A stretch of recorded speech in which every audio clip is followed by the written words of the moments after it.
if we do decide to take it up, especially at this stage of the year with the stakes on offer, then we would be absolutely sure that this incident didn't constitute a reportable offence. And given the fact that there was a 300-game umpire 2 metres away and he didn't see the need to even pay a free kick, then I think that would work strongly in our favour. I was shocked, but, you know, my views and my reaction were probably the same as most other reasoned people within the football industry. We have to risk Steve not only missing the biggest game of the season for us this week, but missing a really big game the week after. According to other people in the industry, these decisions do not stand up to scrutiny.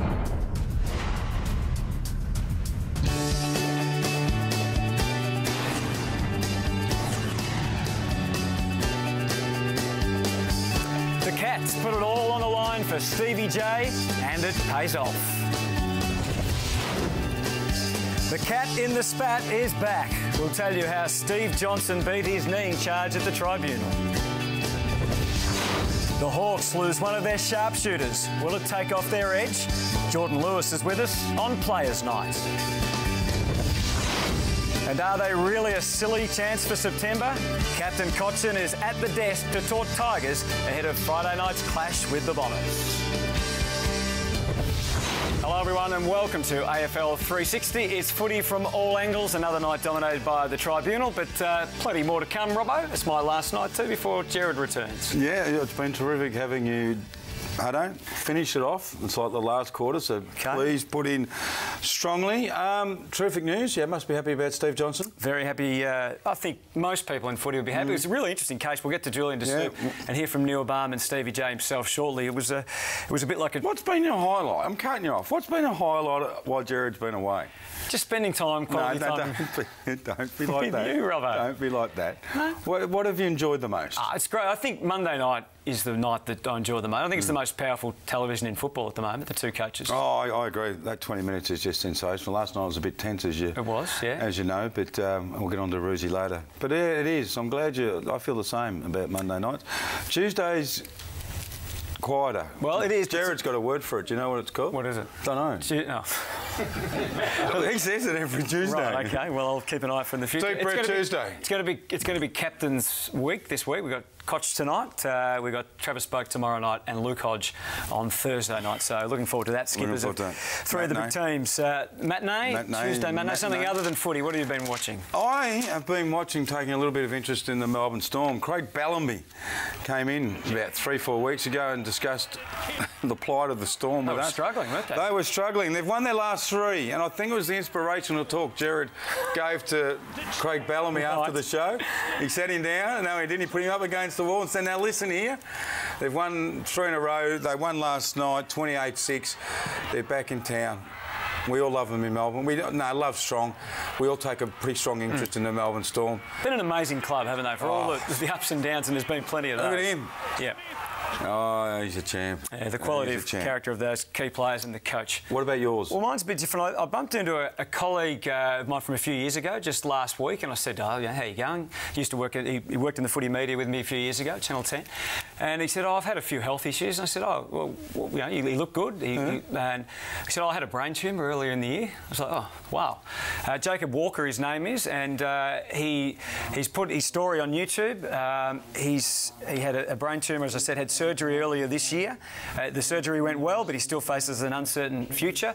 And he's trying to raise some money for research and awareness over brain injuries and brain illnesses, brain cancer. And he's going to run the New York Marathon. Wow. So from a brain tumour and surgery earlier in the year to running the New York Marathon. His story's on YouTube. You can see where you can go there to donate at crowdrise.com.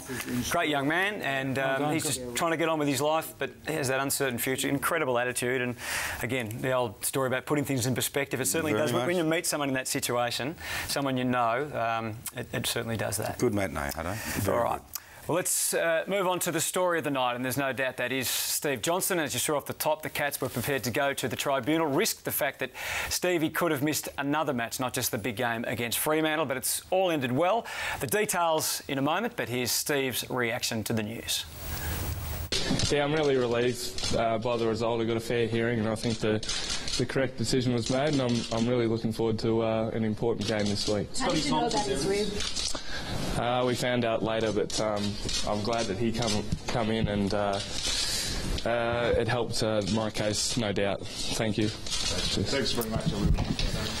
So the result the Cats were after, and a very interesting tribunal case. Julian DeStoop from Fox Sports News joins us. Jules, good evening to you. It was a bit of a throwback to an old-fashioned tribunal case in some ways. Yeah, it was, Hutto. Just missing the biomechanist tonight, but we had an umpire and a victim both giving favourable evidence to Steve Johnson. You heard the last grab there. What he was referring to is that Scott Thompson revealed tonight he took a broken rib into Saturday night's game. He was wearing a special protective pad that the AFL had approved, and when Steve Johnson's knee made contact with him, it got him in exactly the wrong spot, and that's why his reaction was so strong. Steve Johnson thought on the night he was overreacting. He said he was staging, but Thompson said he didn't want to say anything because he'd become a target. He probably will be this week against the Giants. Also, the umpire, Brett Rosebery, spoke on the phone. He was 3 metres away at the time. He said he didn't think it was a free kick.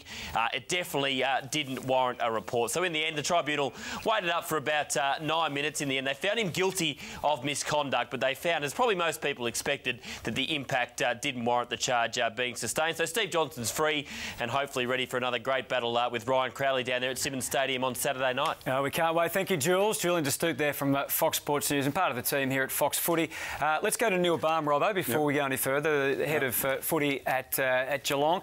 Joins us on the phone, probably on the way home after the result. Balme, thanks for joining us. Where's my camera?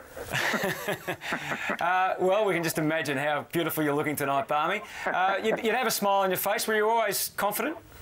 Oh, look, you're never confident when we go to the tribunal. It's a pretty hard job to get it up, if you know what I mean. No pun intended. But we weren't all that confident, but we were more so when Scotty Thompson was happy to give some evidence, and also when Brett Rosebery was all prepared to do the same, was really very helpful to the case. So, I mean, Steve was always adamant that there was no force at all, so that's why we pursued it. But no, we were a little bit worried about it. When did you know about the injury that Scott Thompson took into the game? That's obviously a pretty important piece of evidence. Well, we did find out about it yesterday, but we certainly didn't put any pressure on them. We thought that they probably wanted to keep that a bit quiet, and we felt a little bit uncomfortable encouraging that to be made public. Unfortunately, he offered that up, which was very pleasing. We were worried that he might be concerned that everyone would have a crack at him with it, but he's very confident that he can cope with that. So it was very brave of him, and we were very pleased with it. Would you have appealed if you didn't have that information, Balme? Well, I was very reluctant to. We may well have, only because I know Stevie was so keen to go, and a few of the people around were keen to have a crack at it because they felt that it was relatively frivolous, and it probably looked worse than it was, and it was really based on the reaction of the player rather than what really happened, we felt. But I don't know, I'm pretty conservative on that. I was really quite concerned that we'd be finishing up with 2. So I don't think we're going to go every time, put it that way. It's a good result for footy because, as you know, we have the tick the boxes, you know, intentional, reckless, high, medium, severe impact, you know. It's good to I suppose, bypass the mechanics of the MRP and actually get to human beings, I suppose, judging it. Well, that's the hard bit, is that the MRP make their judgments and you don't get to ask them, or you get... I mean, would have been nice if we were able to say, well, what did you base your opinion on? And they probably would have said on the reaction of the player. And then you get the feeling once they know that the player was actually somewhat hampered, maybe they'd reconsider it, but you don't get the opportunity to do that. And you don't even actually get the opportunity to do that at the tribunal, because we can't ask the tribunal what the MRP thought, even though effectively they're representing him. So I think it's probably too hard a system in some ways. Most of the things that come up in front of the MRP are relatively frivolous in my view.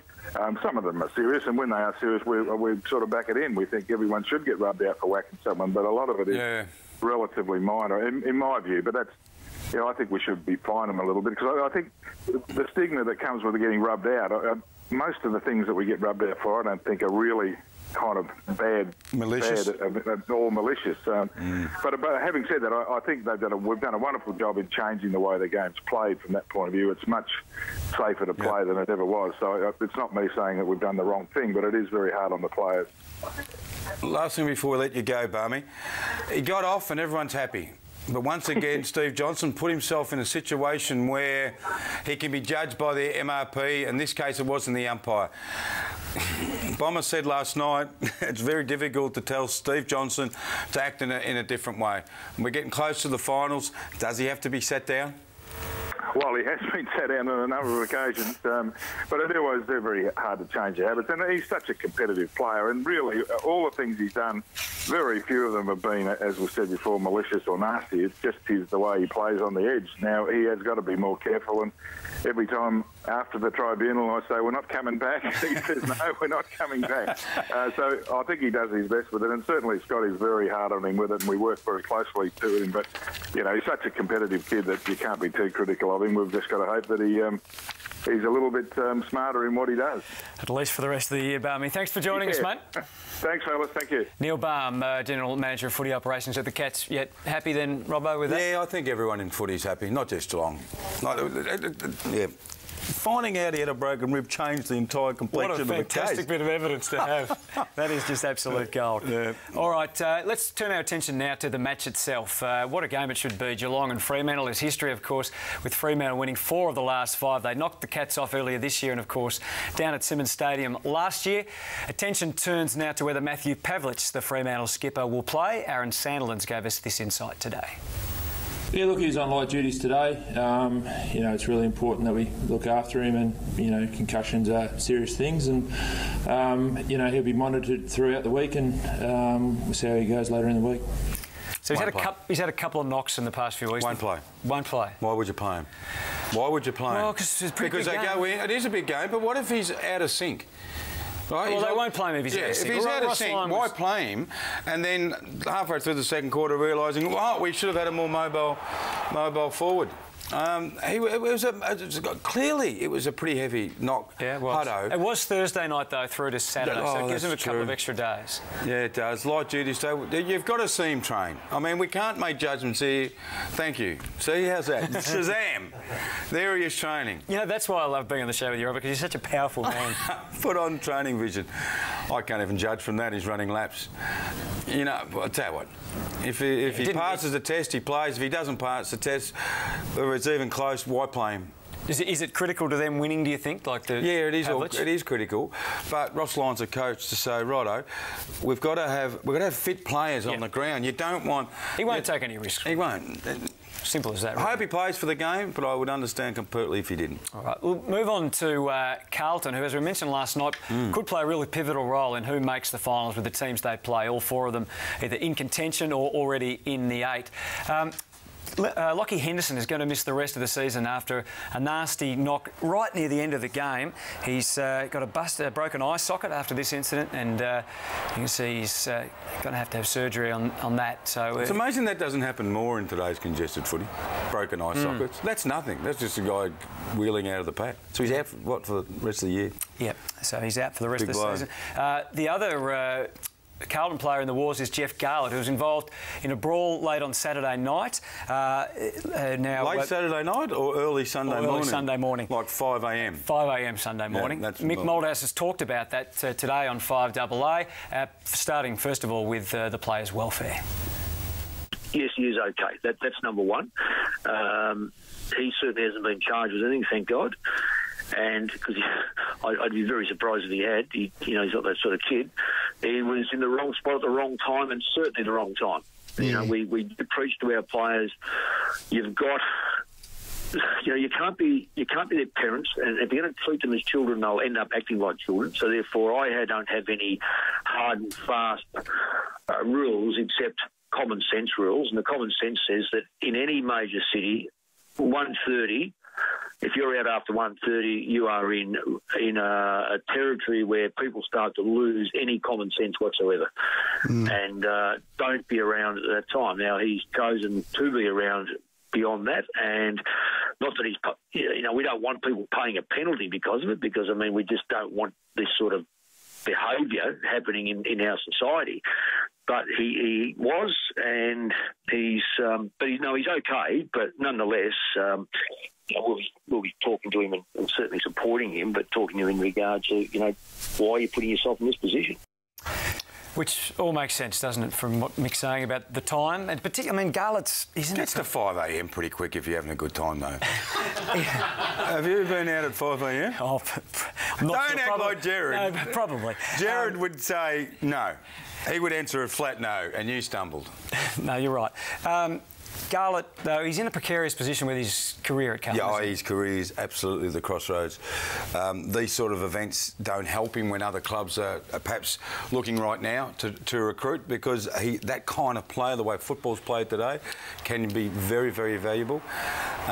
He's not getting a game. He's got some issues outside footy, which are personal, so there's no need to go into them.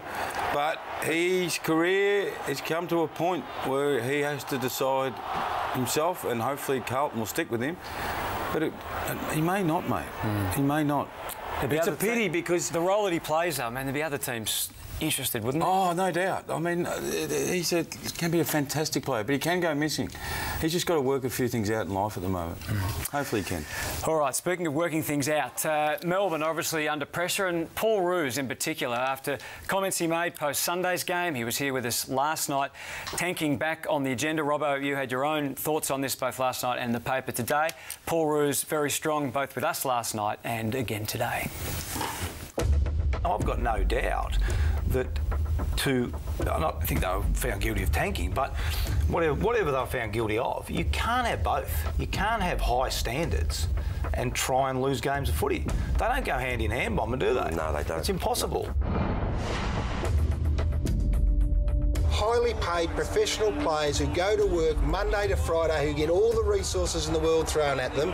Let's not make excuses for something that happened 5 years ago. At some stage, this footy club and all involved have got to stop making excuses for this playing group. What I will say, that tanking's put the club where it is, and I'll put that fairly squarely on the map. So if we want to be in the same position in 8 years, well, I'll tank, because we're 7 years down the path and we have not recovered as a club from that era, unequivocally, and I'll say that unequivocally. So if someone thinks I'm going to put them in a position to be in the same spot in another 8 years, well, they're crazy. But let's be honest, I mean, we weren't the only club that was doing it, so I don't think anyone in footy believes that to be the case. So, when the incentive's there, and it's such a big incentive, I was an opposition coach and been involved in footy. I mean, do you blame Melbourne Footy Club? I didn't at the time. My job is to make the club better and get I still believe in most of the players that are here, and I think we can improve, and I think we've shown that improvement. I think it's that belief that frustrates me. I think I believe in the players, but they don't have that same belief in themselves. This is fascinating, Robbo. I mean, some of the comments he made there about the tanking, or whatever we want to call it, and his thoughts at the time, really interesting. But also how emotional this issue has become and divisive it has with people's opinion of what Roosy's saying, continuing to refer to the past. Yeah, people are saying that. Roosy, stand on your own 2 feet. Don't look at the past. Do I think of that and agree with that? A little bit, Hutto. The couple of interesting things. The other thing is, the AFL fined Melbourne $500,000, but they didn't tank. Now, Roosie comes out and says, we did tank. Well, I'm putting it on the table. So good on Roosie. He's been just brutal the last couple of days.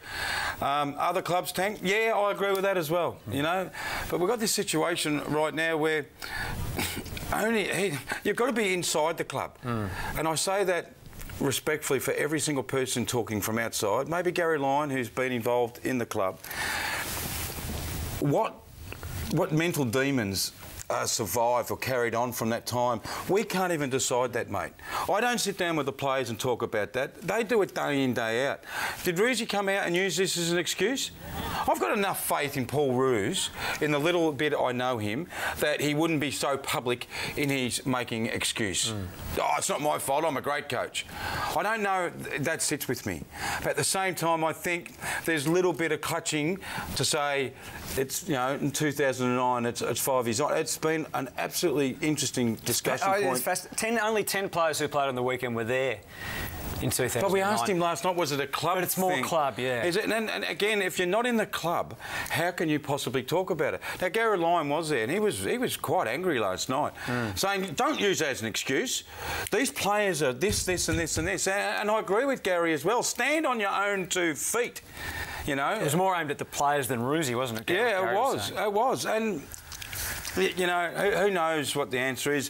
What we have learnt is that Roos has done a terrific job in defending, making this team defend this year. He's got an issue with kicking, and he's teaching him. He's got good support staff, and nothing's happening. And they play Hawthorn on the weekend. Oh, that'll help. That'll be very interesting. All right, well, we all know it's been a disappointing year for Richmond. They are making a late season run, but is it too late? Who knows? Maybe they are a silly chance still to make finals. Trent Cotchin, the captain, is going to join us in a moment. But before that, let's go behind the scenes with the one and only Jake King.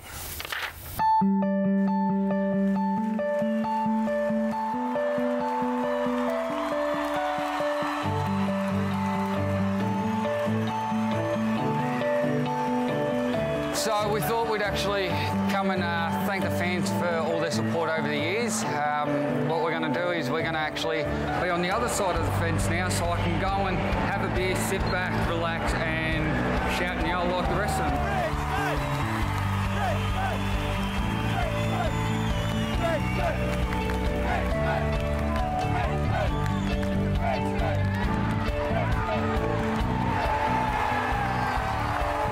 The Richmond cheer squad, and it was just another thing altogether. The fans actually stood up out of their seat and pretty much welcomed me down to the front of the fence where the game was going, and you know, it was just breathtaking and overwhelming. And I guess what I did just then, it was a personal thing. I actually wanted to go down and say thank you to all the supporters, you know.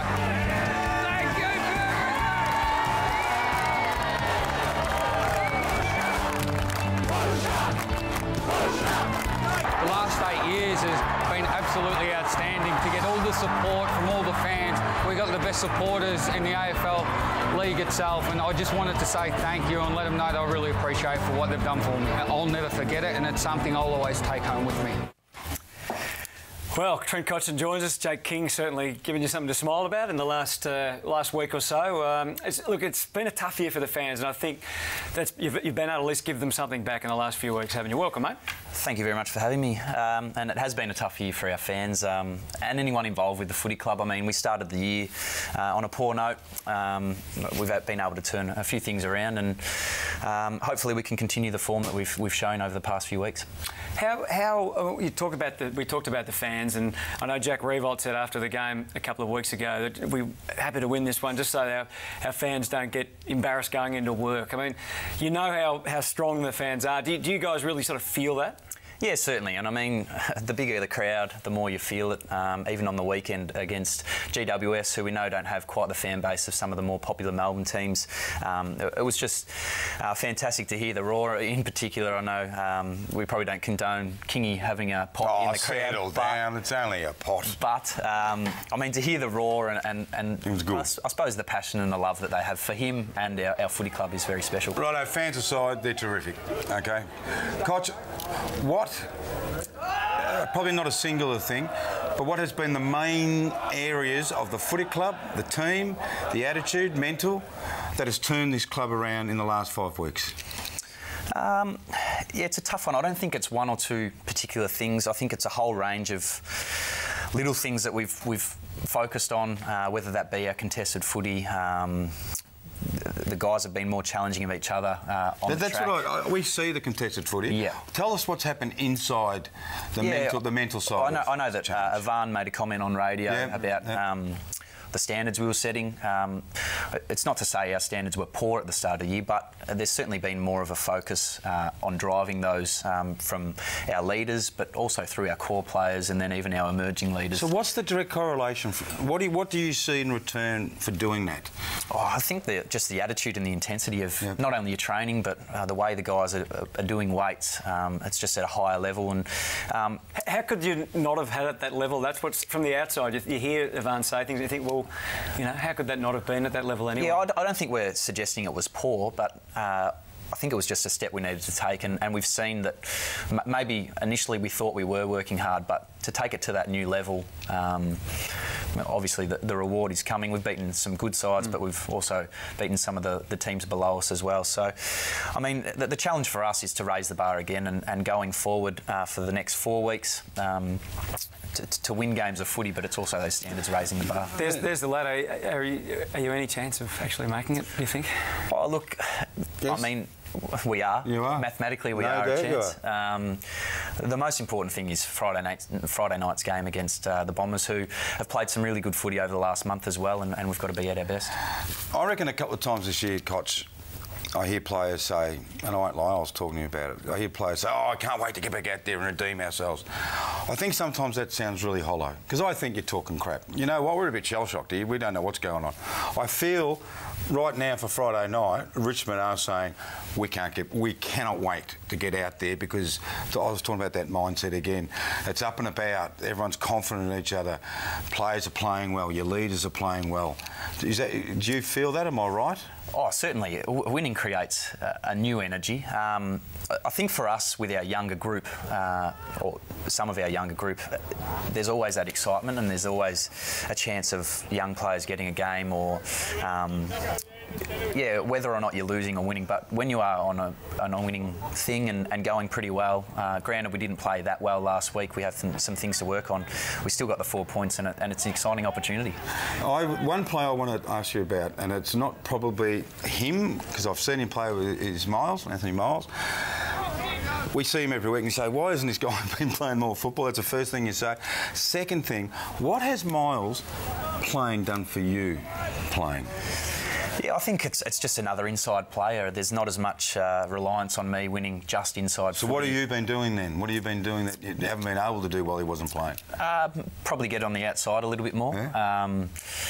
I mean, he's very good at having an awareness around the contest. Last week he played on Cal Ward, wasn't having the best day himself, but was able to stem the influence Ward was having on the game. So I think just his bash and crash in and under, Matt Thomas the same, allows me to sort of pick and choose when... When you used to do everything, you felt you had to do everything.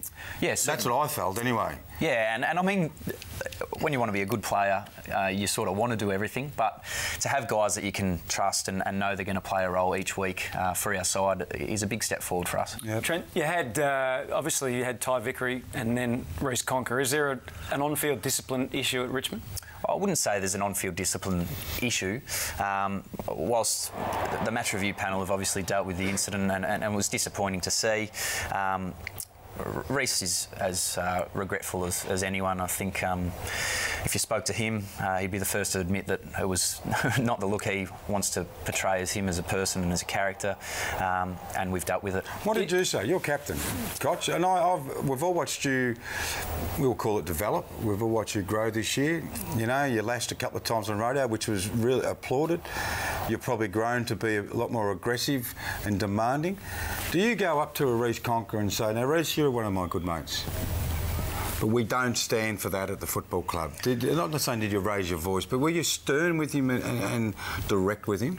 Yeah, certainly, and it wasn't just up to me as well. I certainly had a conversation with Reece along the lines that it's disappointing. The most disappointing part about not just the action is the fact that we're going to be missing him for a couple of weeks at an important time of our year. So he needs to understand how much it hurts the team from a point of view. But I know for a fact that he knows that it hurts himself. Will the club take any more action? Is there any internal fines or anything like that the club would do? I don't think so, not at this stage. I mean, it's been dealt with from a match review point of view, and we've had conversation with Reece as well, and he's looking to make sure that it doesn't happen again. Essendon smashed early in the year. Can you remember that game? Yeah, it was a really disappointing game for our group, our supporters, as we spoke about earlier, and our football club, and they're going well. Yeah, so what do you have to do to stop them? What has to be, you know, 1 and 2 to say, right, we're playing Essendon, this is what we have to do well? Oh, they're one of the most elite teams at getting uncontested marks. So if you can shut down that part of the game, then... So you've got to be accountable? Everyone's got to be accountable? Accountable, yeah. And our defence probably wasn't up to scratch last time we played them, so we learned a lot of lessons.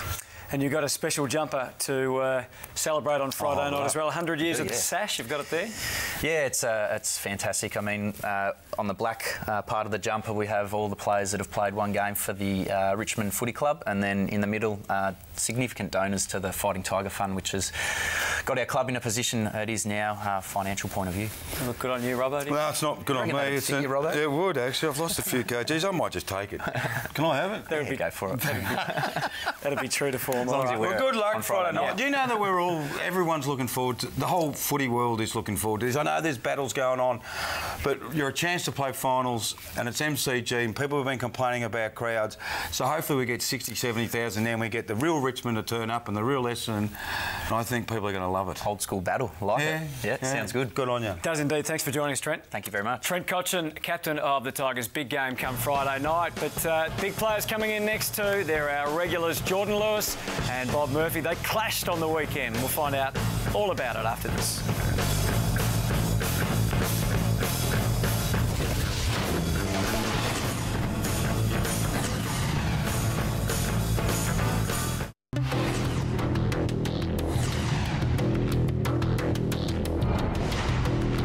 Thrown up quickly.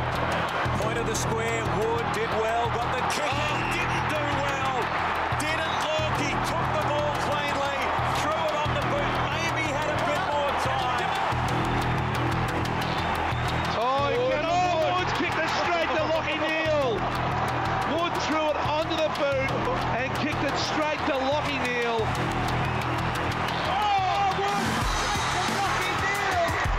Oh my goodness, this is amazing. The biggest kick of his career so far. He nurses it through. Freo back ahead to keep Fremantle's premiership aspirations alive. There's a flicker. Lockie Neal, never in doubt. The Dockers are in front. He kicks and he goes. He's kicked the goal for Fremantle. The pleasure and the pain of it all, being an AFL player. Jordan Lewis, Bob Murphy, welcome, boys. Hello, boys. Hello. Hello, Robert. Tough, isn't it? Just the job of a player, and any little moment in the game can end up like that, and bang. It's a cruel game. It's a cruel game. Not his fault, though, was it? No, it was under pressure. It's in the goal square. There's a bit manic, wasn't it? It was, yeah. I'm sure. He probably would have liked to get a bit more on it, but I don't think it was. A lot of other errors were made. There's a lot of errors made in games of football. Yeah, I think we've been around long enough to understand that he himself didn't cost Carlton the game, and as you said, there was a lot of errors throughout that game that they had chances to win it. Unfortunately, they didn't, but it was a huge result for Fremantle. You know that Steve Johnson got off tonight? Did you see the incident? I'm happy about that. I think all year what we've relied on is the force of the actual incident, and I don't think, my personal opinion was, there wasn't enough force in that. To me, it's just fun and games, and it happens around the field. And I think Scott came out tonight and said that he had a broken rib, so really good effort to play. Yeah, exactly. But I think the right outcome was achieved tonight. Agree, Bob? Yeah, force was just under report, just over for a rascal. So it's sort of in that grey area. Very well put. Very well put. Is there still a little bit of players' code about it all in terms of giving evidence? I don't know if there. I've missed the meeting, if there's still a players' code. Well, he put his hand up and said I had a broken rib. No, it's great. That's why I reacted like I did. I think that's makes terrific. Sense, doesn't it? Saved Steve Johnson a game. In general, though, are you happy that you don't have to generally give evidence anymore at the tribunal? I think so. I haven't been there for a while, so it may have changed since I've been there. Frequent visitor, weren't you, early days? Yeah, but I think membership card there. A ticket holder. But I think the way we're seeing it should be judged on what we see, and the umpires are nearly always in a good position, and there's evidence provided always by the doctor. I don't think there is necessarily a reason for the player to comment. Well, what about the next one? It's quite amazement about Daniel Merritt being cleared. We talked about it last night. Roosie and Bomber. Roosie couldn't speak. Could not speak. Heard that he'd been cleared. There's not a person I know who I've spoken to in the last 24 hours who says that they agree with the decision of him getting off. It's pretty lucky, isn't it? It's pretty lucky. It is. Pretty big hit. It is a massive hit. Yeah, I think there's a few players who were reported early on in the season that would be saying, how come I was reported and that wasn't? What about Reece Conker? How did that sit with you, Bob? See, the Merritt one sits with me a lot better than this, because Merritt in some ways is put into a situation. The ones that sort of don't sit well with me, and I think like with a lot of people, is when he's created that. There was nothing happening and he's created. So that's I think that's why people. He shouldn't be hung, but it's just such a rare event. It's one of those sort of brain snaps, I suppose. And listening to Cotch before, I think what Conker would understand that he's let himself down, he's letting his teammates down. So I think as a player, if you're in that position, you're a little bit embarrassed and you probably try and go over your head, why did I do that? And there's probably no explanation for it. It's just one of those things that in the heat of battle, unfortunately, sometimes you don't make the right decision. But that's the thing, like when the ball, we're having guys get suspended for 2 weeks when the ball bounces in between and someone flinches and hits someone in the head, and that's 2 weeks, and then that situation's created. That's not. You're not put into that situation. So I think that's why some people have a hard time with it, including me. So Murphy demands higher penalty for Conker. Can I have that for a headline tomorrow? You're all about the headline. No, I'm all about the substance. I agree. Everyone would agree with exactly what you two said then. Cats play Fremantle. We talked about Stevie J being cleared earlier on. There's a massive rivalry now that has evolved between these two sides. What's it like when there's recent history, there's been reports, and there's obviously been Freo upsetting them.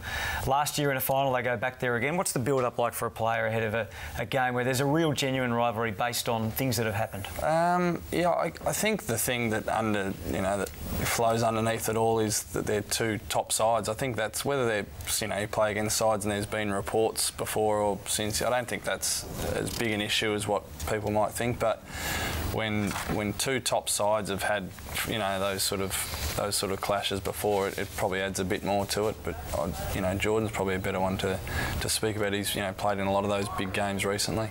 Yeah, I think there's a healthy respect that the two sides show against each other. And I think it's important in these sort of games that you really have to keep your cool, because if you give away undisciplined free kicks, it can hurt you. Sides like Geelong and Fremantle will punish you from a free kick in your defensive 50. It's nearly a goal, the quality of these two sides. So you really got to keep your cool. You can't read too much into the rivalry that the media try and build up. It's there for the fans to get them along to really enjoy watching a game like this. And as players, you've really got to keep your head in those situations. How did you learn, Louis? We were making jokes then, but they were serious. You had a bit of trouble early in your career. What made you learn to talk like you are now about, even if I do something stupid, you used to knock people over and give 50 metres downfield and stuff a bit? Am I telling lies? No. Yeah. And everyone used to say, why are you doing that, Lewis? What dropped for you? Well, I think it came to the point where if anyone in our side would continue to do that, and I was probably one of the biggest culprits, you wouldn't play. So it was to that point, it was really a matter if you keep doing this, hurting the side, and then you nearly became embarrassed about it because you knew as soon as you did it, and you don't have any intention to go out there and knock someone over or be undisciplined, but sometimes you just make irrational decisions at the split second, and once you think about it after, you go, why did I do that? Would Hodge have a go or Mitchell have a go? They would. Honestly say their opinion honestly to me, but then it comes to a stage where you've actually got to change, and that was it for me. And maybe Clarko's saying this, and if you're going to keep this sort of stuff up, you may not be playing this side, so you've really got to change. And it's a little bit of maturity as well, I suppose. Speaking of the Hawks, you two went head-to-head on the weekend. Obviously, the Hawks had a big win in the end. I'll ask you about what you thought of them in a moment, but your coach was certainly in no doubt about how good the Hawks are. They'll be pretty hard to beat, I would have thought. I don't know what their reaction to the win was, but I haven't seen too many better teams than them this year, if any, to be honest. They're probably the best I've seen. Best you've seen as well, Bob? They're certainly up there. Yeah, I think so. I think they've got it in all parts of the ground, and they offensively we know, but defensively they're as good as anyone. So I think that's it's pretty basic, but that's a pretty good combination. You were outstanding, Bob. You had 30-odd touches, countless times you're running out of defence. Tell me what it's like to be at the back and it's under siege, and the ball's coming in, and Hawks players are running everywhere, and you're trying to get people back. Tell us the mindset. Well, the thing you notice, or I notice against the top sides, is because they've played together a lot, they move on instinct a lot, and once they sniff the turnover, once they know they've got the ball back, they turn and head for goal. And good luck, chasing Jack Gunson when he gets. It's like trying to catch a thoroughbred, So it's the familiarity. That's what you see. That's those little split-second decisions that get that metre or two, and that's enough. And that's what the good sides do more than most. It's funny, you hear players interviewed, and you ask them about the games and stuff, and they just talk about playing their role. It's exactly that, and that's why we demand our players to just play their role, because then it does become instinctive for other players to know what you're doing in a certain time. And it sounds boring and mundane when players come out and say, I'm just happy to be playing my role at the moment, but in all cases, that's what the club requires. So when you talked that ball to Piopolo last week, you saw it, you had it, you knew you saw him, but you knew Piopolo would probably be in that area? Yeah. And you thought, I'll kick it down there and let him run. Is that a part of the familiarity, or did you just say, he can run faster, I'll kick it down? Yeah, listen, you train with these guys every day, so you understand their strengths. And I knew if there was space behind Piopolo, and it's that bit. It's that bit. When he gets it and he looks up and he sees space, then it's easy. Just bang, the decision's pull the trigger. easy. Well, the decision's easy for Louis. Then he just kicks it in there, and it's the forward's job is to get onto it. Need to ask you about Jack Gunson. You've had a lot of injuries all year. Probably the one area you haven't been hit too badly is the forward line. Your 3 sharpshooters all up around the 50-goal mark. He's now with an ankle injury up to 3 weeks. So how do you think you'll cope? The old soldier in, soldier out theory I know you'll probably go with, but he's been a really important player. No, they've been really durable for us this year, and he hasn't had too many injuries since he's been at our club. But we've got a lot of guys that we can shuffle around, and I think over the past 3 to 4 years, really, we've had players play majority of positions, and even on the weekend, Gunston played a little bit up the ground a little bit more in terms of playing wing and then maybe half forward. So he's a gun. Yeah. I know as soon as I said that, I'd realise his name's Gunston. But we know he's a gun, but you 44 you feel goals. That you're there. Yeah. Second for assists as well. I mean, he's tall and he's small all in the one, isn't he? He's so tall and plays tall and runs hard. He's a good player. How did he play on the weekend? Did you notice him on the field racking up 32? Yes, I did. Were you yelling out, will someone please pick up the rascal? He didn't notice. No. I think whoever saw the game understands that he was... he was fat. You ran into each other a couple of times. One time, Louis, you ran straight past him and didn't even acknowledge him. I thought, you rude bugger. You could have tapped him. I asked for a bum tap. Nothing. I didn't see one. Did you? Did you do anything, Murphy? No, I'm not into bum taps at this stage. I was waiting for us to get in front. No, how would you... I know, no, it's hard for you to answer, but at your age and where the club is, Bob, you must be pleased with how your body's hanging in and you're rebounding. The game's changed so much, but you seem to be ideal for today's footy, actually. We'd love him. Yeah, I think the Hawks would take him off a back flank. That's nice. No cash, though. No cash. I'll tell you what was good. The Launceston ground staff did a terrific job. I'm not too sure if you saw a photo during the week. That ground was covered in water, and to play and to get the ground up to where it was on Sunday was a fantastic effort. So the whole state, it's a beautiful little town, Launceston, and the whole as a trip. It's one of my favourite trips. The Launceston one. Pity we couldn't get there. Just we got to play the Hawks. A nice trip, but unfortunately have to play Hawthorn. Lindsay Thomas, the dive. It's been an ongoing discussion here and there during the year, but particularly for Lindsay in this case. Players' thoughts?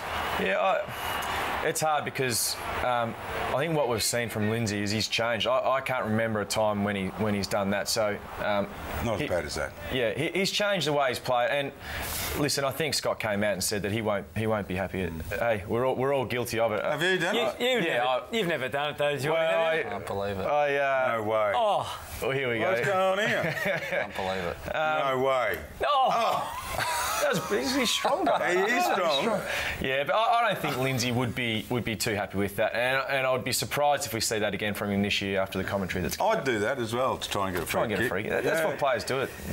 Try and suck them in. Got a rascal for us before we say goodbye? We do have a rascal this week. It was the Rascal Road Show. We took the rascal on the road. We took it down to Tassie this week, and it got a bit of support. So we'll roll the tape, and so here I go, just trotting around the halfback front on the wing there, and our very own Geordie Lewis, he goes up in a sort of Kareem Abdul-Jabbar swat, but the bit was, as soon as he did it, the crowd in there went nuts. Did they really? And I could tell just in their voices, they know they'd seen a live wrestling. I could tell.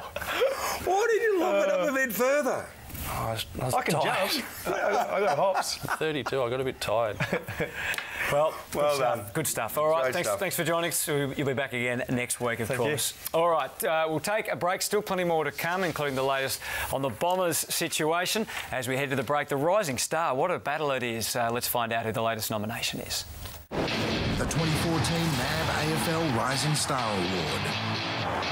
Vigorous stuff over top from Gardner. Having such a young group, getting those nominations there, it shows what's to come in the future, and the talent that's around here. There's a strong bunch through that sort of first to probably 5 years there. So as long as everyone sticks together, then the future's looking pretty good. He's pretty happy. He's got his first goal. Found a bit more consistency through the team in that. Probably not as many changes in that, especially down in defence. We sort of had the few 6 or 7 that are stuck down there, so sort of starting getting used to play together, and just focusing on the defensive aspect has really helped our offense, I guess. I think everyone's just sort of really starting to get used to, playing with each other, as well as the new game plan. It's really starting to come together. As you can see, it's improving each week, and just lately, it's been starting to play really well. Another way NAB is doing more to fortify Australia.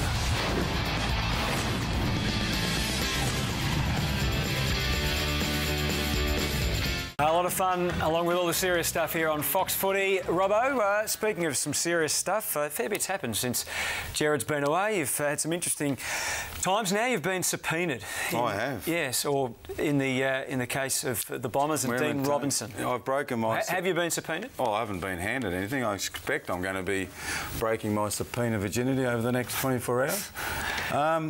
It's Dean Robinson's suing Essendon, taking Essendon to court, looking for damages and over wrongful dismissal. David Galbella, his lawyer, is looking for information.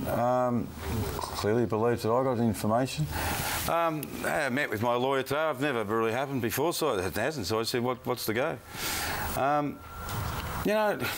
It's the law, and I respect the law, and I'll do my best to help. But are you uncomfortable about it? No, not at all. No. Should I? No, not at all. Well, I haven't done anything wrong. All I've done is my job. And what I've done is try to get information. All the journalists in this whole saga have spoken to people, and he clearly thinks that I can help his case. He might want to buy tomorrow's paper. I reckon it might help his case. But, as it is, I'm not going to be revealing where I get my information from. I know that's a cliche and it's always in movies and stuff. It's part of... But it's fundamental. It's critical. I'm not going to say, oh, here we go, I got this information from Joe Bloggs. Are you expecting this to be a big story from here on in now? I mean, we're getting closer to the... No, I don't. I expect this to be settled out of court, if you want my humble opinion. Okay. I don't think anyone wants this to go to court. I think there will be a settlement. Because they subpoenaed, or they're going to subpoena Andrew Demetrio, Gillon McLachlan, people from the AFL, people from Essendon. I don't think the AFL would like to see Gillon McLachlan, the new CEO, in court in the box. I don't think that would be good for the AFL. I don't think it's good for competition. But Dean Robinson's got every right to chase what he believes he's been wronged. So we'll see what happens. All right, we're off to our final break. We'll come back to wrap it all up. Don't forget, tomorrow night, another big show. Jared returns, and so does King and McClure. McClure is up high and tops a beautiful mark. Oh, beautifully plucked in by David King.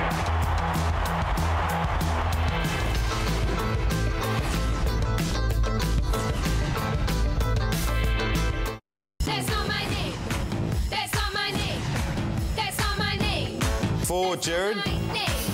Hutto. You know what, Jared? Hutto, I promise I won't do that again. I know you will. I know you will. Tuesday matinee, Jared. 6, Jared. Yes. Anthony. Who are you looking at? The camera. The camera? You do it all the time. No, we talk. Me and Jared talk to each other. Don't let Jared know that you don't like the ticking of the box. It's starting to sound like Jared. I always critique Jared. Where's Jared? If Jared was here... I'm here because Jared's not, Robbo. Jared just jumps in. He's a box ticker. He loves it, ticking the box. We'll be so upset when he finds out we used it. Oh, Jared, thank God. Where have you been, mate? He's back tomorrow night, Robbo. I don't want him back. I don't want him back. I want you to stay. Travis Boak is with us as well tomorrow night. But it's been great being here, Robbo. I've got a present for you. Have you? 4 cheeky rascals bottles of beer to say thanks for coming on for 2 weeks. Last year we had our difficulties early. This year it's been fantastic. I'm glad you went with your own money and you went and bought me a present. You put a lot of thought into Robbo. They've got to go back to the prop. They're not yours to keep. Oh, thanks. They're yours to touch. Jared's back tomorrow night. Make sure you tune in. Good night.